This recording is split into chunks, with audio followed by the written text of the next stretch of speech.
So yun, good morning sa inyo, no? Paalala ko lang, kanina umaga na-hack yung ano natin. Hindi ko alam kung kanina umaga o basta na-hack yung account natin, no? Ng Austin J. Dami na rin syempre yung ano dun, yung Mr. Swabe ng Cavite. Yun, buti na lang na-retrieve ko agad. At sa for this video ngayon, balik ulit tayo sa pagbablog doon sa may congressional extension sa may Camellia, the Island Park, no? Yung paglilinis, pagwawalis nandito. Ito ang gamit natin. Yan, walis dustpan. Tsaka garbage bag lang ang dala natin. It's too big. Yan. So tara, let's go. Punta tayo ron.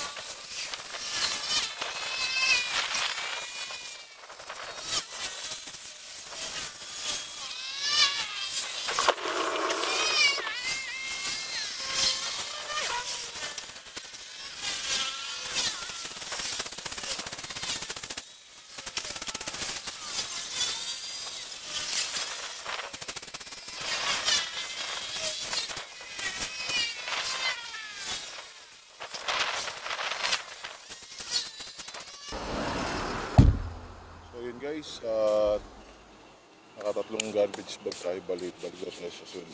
Bukas, Sunday, aagahan natin dito. Tapos sobrang init na. Bukas ito, ano na ito. Dito tayo sa side, yung mga maraming basura talaga. Dahil tatapon sa mga ito. May mga patay na hayop. Linisin natin, lilipin natin mga patay na hayop dito. So tara, let's go tayo. Uwi muna.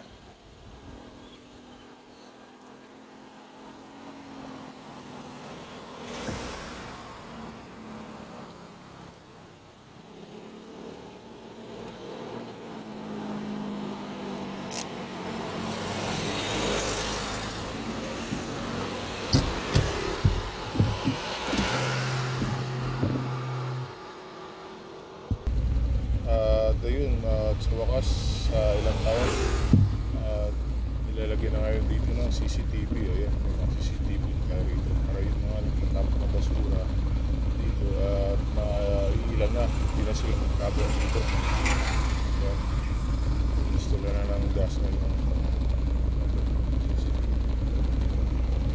Ayan, makikita na, makikilala na kasi na nagtatapon ng mga basura dito.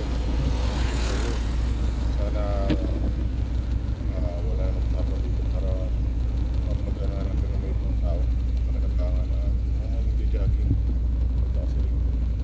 pero let's go at uwi na tayo. So yun guys, at bago naman tayo umuwi at laban na tayo dito sa Pagson, visit tayo ng aking pagkayapayan.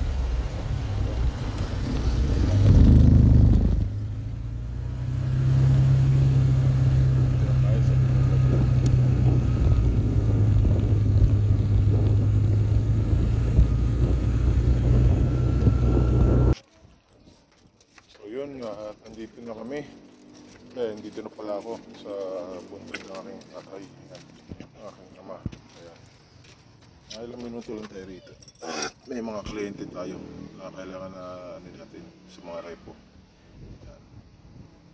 Hello Pang, kamusta? Sana huwag kang maging malungkot at kahit na kami ay yung iniwan. Kung mag-alala, dito lang lagi kami para sa iyo. Lagi kitang dadalawin dito. Isa po siyang retired Army, Philippine Army, Technical Sergeant, Visito Gabisan, Nobla. Siya po ay nagserbisyo ng 21 years sa Philippine Army. Galing Mindanao, umuwi dito ng Cavite. Ilang gera ang naano niya, binakbakan. aking ama, isang magiting na Philippine Army. At nakakalungkot lang at hindi ako sumunod sa kanyang yapak sa pagiging sundalo. No? Walang araw meron din sa mga anak ko magiging sundalo. So guys, ngayon nagpaalam na sa aking ama. Uwi muna. At may mga kliyente tayo nag-release ng mga motor. So yun, nandito na ako sa aking bahay. Release na lang ito para pagkala sa warehouse. At ito pa. Sige na nakawin.